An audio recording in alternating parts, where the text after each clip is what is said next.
Hello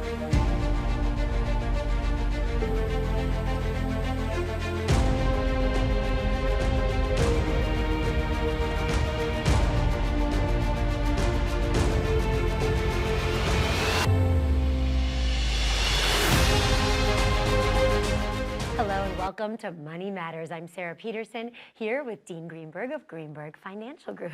Good to see you again. Thank you so much. It's always great to see you.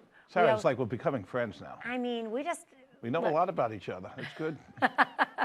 I don't know, that's good or bad, but you got to stop telling my husband that I buy too much gold. That's all I know.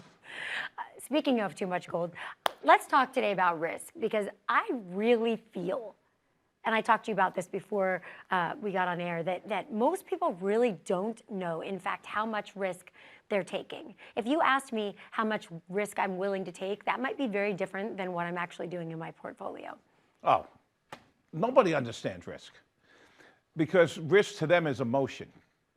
So when the markets are going up, yeah, let's buy everything. Who cares? I'm not selling Apple. I'm not selling this. Everything's going over invested. Oh, this is great. I can't get out, because they're more worried when they sell something if it goes higher.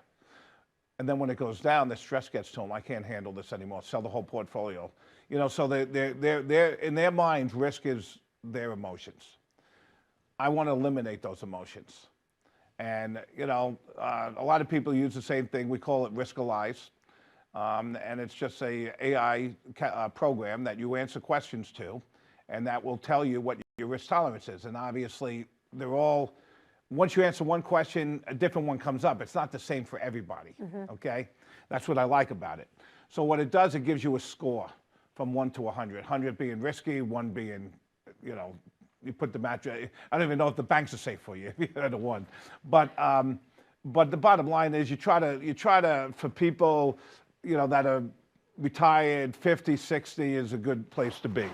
So you do that, then you take their portfolio and you go through that. Well, somebody came to us the other day and said, you know, I told them I wanted out, I wanted this, and, you know, they didn't really listen to me until I finally told them, and, you know, I lost 25% and, you know, on a large amount of money, and so I wasn't really happy with that because they didn't have a way to mitigate your risk and do stuff. I said, okay, I said, before we do that, we're going to send you this Riskalyze. I want to know what your risk tolerance is, and then I'm going to do the portfolio. Well, it turns out his risk tolerance was about 45, okay? And his portfolio was a 75, which means his portfolio was basically a lot more volatile and would get hurt more when the markets are going down, but do well when the markets are going up in those stocks. So, so what we did is we showed him that, and then he started realizing what had happened. And then, of course, he was talking about, well, that's why I want to get out, blah, blah, blah. But at the end of the day, you start setting a portfolio up that meets his needs, which means you got the income, you got the portfolio. And that way, what would have happened in that whole thing, the way we mitigated the risk with the fixed income, instead of being down 25%, it might have been down 10 to 12%, which is tolerable. It's not fun, but that investing, you're going to take losses once in a while. And one of the things that people don't realize, how few times the markets go down. So when the market does go down one year, usually it doesn't go down a second year. It did in 2001 to an 8 or 9 period, but not since then, and not very often before that. But when they go down 2 years in a row, you have to make it up to average that 10% in the S&P. And so that means you're going to have to do double-digit returns, maybe even 15 to 20% one of those years. And if you're not invested, at least with your core, and it turns, you're going to be left behind. You know, there's so much that is involved in risk, because we talk about risk as a general term, right? But within that, we're looking at so many other sub-factors within your financial planning.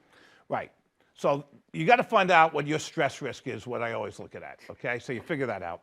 So the other risks that are involved is you got your taxes, okay? That's a tax risk, because the more you're paying. Talk to me about that, though. How is that a risk? And I'm not even going to talk just about tax-free stuff, because if you don't have the right distributions, the right income coming out of like your Roths and your RMDs, you're going to pay more in Social Security taxes. If you take Social Security at the wrong time, it's going to hurt you. You're going to have taxes that are going to come out putting you in a higher tax bracket if you're not careful about how you're taking out your distributions. These are all things that go through the financial plan. your Medicare. If you show too much income, your Medicare goes up. And so if there's ways to help on that, you try to do it. Obviously, if you're working, you're getting a W-2, there's nothing you can do except not spend the money that's in your tax deferred. So while you're getting income, are you putting enough away in your tax deferred to lower your income? Are you doing enough things that are giving you the opportunity not to have to pay taxes now? You know, there's other different types of products that are out there. You know, one of the positives of annuities are that you do not pay taxes until later on too, and you can add more than you do in just your 401k plans and stuff like that. The other thing is longevity risk, okay? People say, what's longevity risk? It's how long you're gonna be around, all right? Your health care, everything is part of that. How are you gonna mitigate that? How are you gonna protect yourself? Do you have long-term care? Do you have life insurance? All those things that go into it. Another risk that nobody talks about, because it's a horrible thing, is the death of a spouse. 75% of the time when a spouse passes away, everyone thinks that you're going to get your income. You know, it's just going to be half the living. That's not true. Your mortgage doesn't go down, or your rent doesn't go down, your insurances don't go down. You know, yeah, if you have a car payment, you can sell the car, that goes down. But you don't lose that much of your income. Now, if he's getting Social Security, if he's getting a pension and you didn't set that pension up right, I know people that have set up the pensions that they get 100% when their husband's alive, but if he dies, then they didn't fix it right for the wives to get their spouse to get the other half of it, or whatever the percentage would be. So where does it go? Nowhere. It's done. It's done. You lose it. Yeah, because they were getting more money while he was alive. And they're not investing it. So there's so many mistakes that people do, they don't even realize it. Then what if you both get Social Security? His Social Security's gone. Or, okay, you get his because it's higher, but you don't get yours anymore. So your income goes down probably on the average of 20 to 30%, right across the board. But your expenses don't go down that much. If we had to bundle it all together, I would say the biggest risk is not making a plan, because all of these things would be part of the plan that you would make. So there is your biggest risk, and picking up that phone is part of making the plan. The number is 844-544-4909. Your biggest risk will be not coming back with us, because we're going to talk a lot about how your money matters and how to mitigate risk in 2023. Hope to see you soon. As a good saver, you've been putting away money during your working years. Studies find that the biggest fear of retirees is running out of money. Market volatility isn't just the downward movement of stock prices, it's the size and frequency of change. The more dramatic the ups and downs, the higher the volatility. This can put savers who are newly retired or a few years away from being retired at greater risk. Today's generation of retirees is not receiving traditional pensions as our parents or grandparents did. Instead, we have retirement accounts such as 401ks or 403bs. These accounts typically expose your money to market risk. The last thing you want right before retirement is to lose a portion of the money you need for income. But how do you turn these accounts into a retirement income? Is it safe to keep all your retirement money sitting in the stock market? The last thing you want is to lose a portion of the money you need for income due to market loss. By working with a financial professional, you can learn how to turn a portion of your savings into an income stream for life, and income for the life of your spouse if you're married. We all have moments in our lives when we wish we had taken action sooner. Don't let procrastination reign on your retirement parade. Act now before it's too late. Please call our office to set up your no-cost, no-obligation retirement income review today. Hello and welcome back to Money Matters. I'm Sarah Peterson here with Dean Greenberg of Greenberg Financial Group. And we were talking before the break about risk. We talked about taxes, longevity, death of a spouse, and there's a couple more. Yeah, market risk. You know, everyone puts these financial plans together. They put in that little box, 6%, 8%. I mean, I remember sometimes they were putting in 20%, 15% back in the 90s. That box is the one that changes the most, because we try to put 7%, 8% max, depending where it is in the market. Like right now, we put 6% in sometimes, you know, to show less growth just because where we're at. But at the end of the day, when it goes down 10%, you didn't get your 6%. So you have to average that back in, and how you're going to do it. So market risk is so important. Fixed income was important risk. We mitigated that by going from long-term to short-term, then going to short-term maturities. Now we're even doing even more on bond laddering using treasuries and annuities, which giving the credit risk almost no risk, but giving the ability to still be able to get 3.5%, 4%, maybe even 5%, which is fantastic. These are ideas that we come up with because we're managing the money. We're not giving it to somebody else, and we're able to change it on a dime. You like that expression? That's a New York expression. Change on a Change dime? it on a dime. I guess I don't even know that because that's like so part of my vocabulary. Not everybody uses that. We have our little New Yorkisms. What could I say? The thing is that gets me about all these risks is that if we just made a plan, we could mitigate some of this. We can't change the fact that there are risks inherently in all of these areas. Right. But what we can do is properly plan for them. You know, and I don't really know, to be honest, what my risk tolerance is. Well, the bottom line is, who the heck expected inflation to get up to 8% in 1 year? Who expected interest rates to go from 0 to 6, 7% on mortgages in 1 year? I mean, basically, everyone was getting mortgages 2.5%, 3%, and Yeah. they doubled, okay? Yeah. Interest rates now are higher.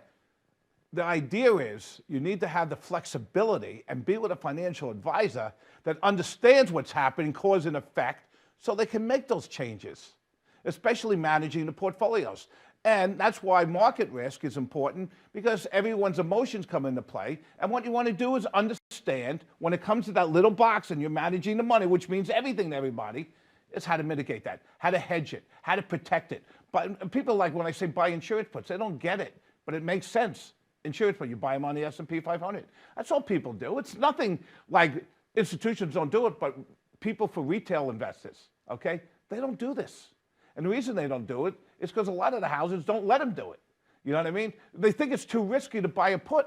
Well, to me, I'll give up the insurance to protect the portfolio from dropping 20%, okay? I'll give up 5% or 7% on that one thing, on that part, to be able to not get killed. Where I've been blown away is that, like we spoke about this on a previous show, but all the indicators that we used to use, when if bonds did this, then stocks did this, everything is going all wonky. It's like living in Alice in Wonderland. Everything's upside down. If you did not recognize this early, like we did, and I'm not patting myself on the back, other than the fact that there is something to having experience, okay? All right, is usually when the markets go down, interest rates go down. So everyone talks about that 60-40 split, 60 in stocks, 40 in bonds. Well, what about when you have this type of situation when this market goes down because interest rates go up? Now you're losing on both. Then you're in the quality stocks that everybody needs, Apple, Microsoft, and they go down 40, 50%. So Nasdaq's down 32, the S&P is down 20, and the bonds were down 25. You're down somewhere between 25 and 28%. If those bonds were short-term bonds, that would cut that 40% down to maybe only losing 2 or 3%. And now you cut your portfolio down to what? Maybe being down 12%. I do think you said something in another show that stuck with me too, is I feel like we are now in a place where nobody, I mean, really, we don't have the confidence necessarily in the government that we used to, right? And we hear things and it sort of goes over our head. We don't believe them because you see something on the news about employment going, you know, employment rates are wonderful. They're the best they've been, blah, blah, blah. And what do you think the stock market's going to do? You think it's going to go up? And then it doesn't because nobody really Because wages are going through the roof. Because in order to hire good people, everyone has to pay more. Do you realize now that minimum wage is what, $13.35 in Arizona? When I started in the restaurant But nobody's business, paying that. Okay. Everybody's paying upwards of $20. Of course. But when I started in the restaurant business, and people know that I had a few restaurants there in Tucson, Shlomo's and Sam Yu's Place and Surial, we were able to pay our servers, it was about $1.75, and they made their money on tips. Well, now you're paying them like $8, $9, $10. Now the kitchen people that were making $6 or $7 are now making $15, $20. How are you going to be able to say, Sarah, I know you like that pastrami sandwich, but you need to now pay $25 for it? Well, look, I have 4 kids. Do you know what the average cost of a babysitter is for 4 kids now? $100. It's per hour. It's about $30 an hour. Well, I was looking at that. You actually 30 go out bucks, on I a mean, date like, for a few hours. 30 bucks an hour means you got to make 60 bucks an hour just to cover the cost, right? And that's not including anything else you're doing in your life. So when you get babysitter, let me ask you, and you're at dinner, do you kind of like skip dessert just so you can get home so it doesn't cost so much anymore? Spending, budgeting. Dean, geez. Don't be such a buzzkill. No, I'm just kidding. But no, it is. It's infiltrating every part of our lives. And even if you don't have kids, you're seeing it at the pump, you're seeing it at the grocery store, you're seeing it everywhere. And it's making it really difficult to live that American dream that we're all so used to living in. And it's getting depressing. You know, it's frustrating. So where can we start? And that's the inflation risk. So how do you keep up with inflation? You know what I mean? People say gold. Well, you know, gold hasn't done much. Yeah, it's doing okay a little bit now. But if you think about it, gold goes down also. You know? Yeah, and the one thing I've always had with gold, I can't take the bar to the restaurant and just scrape off a little bit and say, hey, can I get that pastrami sandwich with the gold here? It just doesn't work that way. So I've always had a problem with having gold. Do I like it a little bit in the portfolio once in a while? Sure. And it's liquid. You can buy it. You can sell it, you know, the gold stocks or gold itself and silver. But it just, I try to figure out where it all goes. They're only, and those inflation bonds, oh, I'm glad you brought this up. Those I bonds that are supposed to be so great, they were okay. You got to get out of them now. Because if inflation's coming down, you know what's going to happen to those I bonds? Especially they're in the fund, they're going to go down. And that's what people don't realize. And they don't get out and recognize and look out 4 months, 6 months, a year. They just sit in their little world right now. Oh, this is working now, I'll be okay. You know, I love this term, but this is not your grandfather's retirement. And what I mean by that is it's not simple anymore. We don't just get a pension and go off on our merry way. We need to create a financial plan that will incorporate all of these other facets because there's too many, there are way more risks now than there were when our grandparents retired. Let me explain to you how we do it too. People call us all day long, every day. We set appointments, all right? They meet with all of us. We work as a team, all right? We got 4 of us that work as a team, and then Dylan, my son, who's there, and Todd and all. They end up, once we do all this stuff, we're meeting, they do the financial plan. They take all the information. Then we all get together as a group, as a team, and we look at it and we say, what's best for this client? And we kind of put together some proposals, what we think is best, meeting their income needs, meeting their retirement needs, meeting whatever else they do. Then from there, what do? Is we talk to them about it, they come back. And then whatever we agree on, then we put it all in, put a little bow on and nice, and then we do some paperwork and then we go from there, okay? It's a 3, 4, 5-step process. But it's great because you get to know each other. You get to know what you have. You get to know what your plan is because it's unique to you. And you get the education that you need, whether or not you're on the right path or not. Don't you want to know? That number is 844-544-4909. I always interrupt you. We're going to take a quick commercial break. We'll come back and talk more about how your money matters. We'll see you soon. How confident are you in your current financial plan? Do you know with certainty how the recent market volatility will affect your future hopes and dreams? How much are you paying in taxes? And how much are you losing to unnecessary high fees? You didn't work to save this money so that you could spend your time worried in retirement. Now is the time to take charge of your finances so you can feel confident about your future. Call in during the next 30 minutes of today's show only. To set up an absolutely complimentary, no obligation, full-blown financial review that will result in your own customized written plan that we're giving away complimentary to the first 10 people who respond. We'll start with a full-blown analysis of what you already have. By running a report to untangle how much you are currently paying in fees, how you're allocated for risk, and what it's costing to work with your current advisor. Next, we'll identify your goals. Where do you see yourself in the next 5 years? Where do you want to go? And who do you hope to go there with? Is your current financial plan set up to get you there without mishap?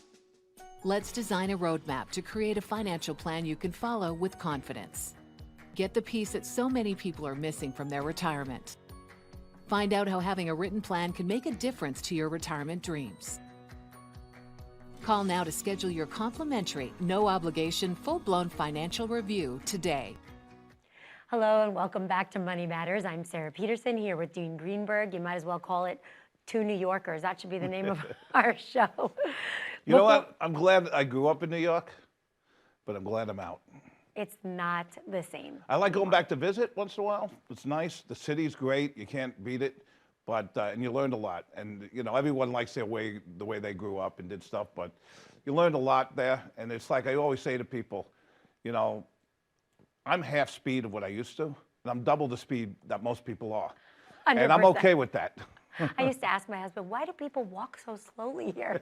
I'm so used to New York. But one thing is, Arizona, you can live such a great lifestyle. You can be an entrepreneur here. I feel like the opportunities are endless. But so much of it is about, like we've been talking about, just learning how to manage it all, how to plan. Yep. And this is a great place to retire, but it's also just a great place to live. Well, that's what I love about Tucson, okay? I mean, most people that know me thought I'd always be in New York working on Wall Street. Never happened. Never happened. And going to Tucson has allowed me to fulfill what my journey was supposed to be, which was to give back. Okay, whether it's through coaching, which is the same thing as doing here, coaching our people, teaching them, educating, and you know, using the radio show. 33 years I've been doing a 2-hour radio show every Sunday morning. And that show has allowed me to build a business, and I always did it the same way. It's educating. And then the people in my office are on that show, and they get to know what it is. This is kind of new. We've just started doing TV, what, about 6 months, 9 months now? Mm-hmm. You know, so it's a little different. I don't know if people hear what we say as much as they always look at, oh, his shirt or his coat, or, you know, he's got his hair, or, oh my God, I didn't know he was that big. You know what I mean? So you live with it and you just deal with it. But what I want people to always do is listen to what I have to say. Because what I try to say is exactly how I feel. That's one thing about growing up in New York. You're bluntly honest and truthful. And when people can't handle it, I kind of used to get upset, but now I say, well, you know, that's on them, you know. Well, talk to me about what the process is like, because to me, it's like, okay, I need a financial plan, but I have literally nowhere to start. How do I know where to start? Well, when people call us, they actually honestly call us. We get a bunch of people every week. We're so busy, which I keep saying, I can't believe how busy we are. They call, we'll set a time for them to come. We'll send them some information about what to expect and what to do. And they come in and we all meet with them. And we talk, just like we're talking now, get to know them. And then, and if they, you know, they want to do the financial plan, we'll sit down and we'll go through the whole financial plan. And it's the same, it's one that we really like. It's called Money Guide Pro. And now we're even stepping it up to where, you know, we're putting a TV up there and so they can actually be interactive with us on doing the things. And it's, in today's technology, it's great. It's pick and click. You know what I mean? And then it all comes together. And then the next time they come in, we go over the plan with them. But once, you know, Todd and Dylan go over that and get to know, we all then decide, okay, what's best for them? What do they need? Do they need income? No, they don't need income. All right, they're paying too much in taxes. How can we mitigate their taxes? You know what? Their portfolio's running at way too fast for them. What are we going to do to pull back the portfolio? And that's where I come in and I manage the money and Dave manages the money, and Dave and I both have over 40 years experience. So what we do is we work as this team with lay-ons, so that way, like we were talking about, if people come and go, it's easy because you're not losing a team. But if you lose one person, you can still compete.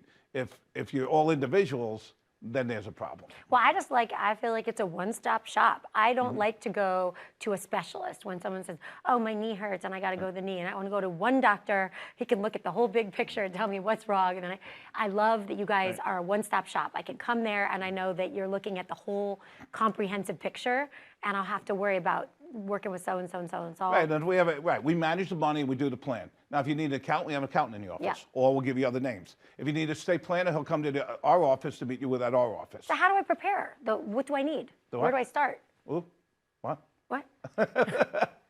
So I pick up the phone, I give you a call. What do I need to bring? What do I need to do? Well, depending on what stage it is, we'll let you know. I mean, usually, you bring your statements, you bring stuff. We'll send you something to fill out the risk analysis. We always want to know what your risk where your risk, and what your portfolio risk is. And we talk about that at the beginning, and then we start doing the plan and stuff like that. It's easy. You drive up. We have a beautiful building on River and Campbell, just north of Campbell on the west side. and you try just lots of parking. You just drive in and you can either walk the steps like we do every day, or you can take an elevator. And we built it back in 2001. Believe it or not, we opened this office on September, you remember 9/11? Yeah. September 10th, 2001. And we got in and nothing was working, nothing. And I said, how can we be in business if we have no technology, we have no phones, we have no nothing? Oh, we'll work on it. Next day we wake up, obviously we know what happened, and we had a week to get everything together, and it was devastating. And our building is 9/11. Oh, wow. Yeah, 4511. Isn't that weird? That is really weird. Yeah. Gosh, that was a day in New York none of us will ever forget, even if you're not from there. Well, that bothers me too. That's a side. If you weren't there, like people forget about it. They do. But when you had friends there and you had people that died, not just then, but over time that were in the fire department and the police department, I'll never forget. It just brings me back to what you were talking about before. I mean, you made this comment a couple of times, but you just like don't know what tomorrow is going to bring. So why not take advantage today? Let's just stop right where we are. Right where you are is the best place to be. Let's get this conversation going and plan for the future, because that's ultimately, hey, I've been working my whole life for what? So that someday I can enjoy it. It's a process, right? It's a process. And you know what? You also, if you're the head of the household, you want to make sure, God forbid, if something happens to you, your family's taken care of. If you got kids, you want to make sure that they're going to school, they got college there, that your wife is taken care of. You know, we got to get back to those roots of caring about family first and friends and stuff. I mean, you know, we seem to, like you said, to go away from that a little bit. But a financial plan is one of the best things you can do, and couple that with an estate plan so everybody knows where everything's at. I hate estate. I hate sitting down and talking about where my money goes, who gets it, what can, blah, blah, blah, blah. But you have to do it. I know. And that's the thing is, everybody would rather be talking, like we were talking before, about my trip to Europe. But these are necessary conversations we all need to have. And don't we want to know if we're on the right road? If you're not on the right road, get off. And let's get on the right road so that we can enjoy. It's great information and it's an education. And if you've never had these conversations before, it is the time. Now. Doesn't matter how old you are, what you have going on in your life. Now. Now is the time. And if you want more, listen to us on the radio Saturdays, Sundays. You'll hear more about us in more detail. You hear everybody in the office, Todd, Dylan. Do you ever have a silent moment? Is there ever a moment where you're like, I have nothing to talk about? And my wife thinks I don't do anything because I come home sometimes, I watch the football game. There's never a dull moment. Well, thank you so much. I think every time we talk, I learn something, so I hope you learn something too. And I hope you'll join us on the next show to really understand why your money matters, especially in 2023. We will see you on the next show.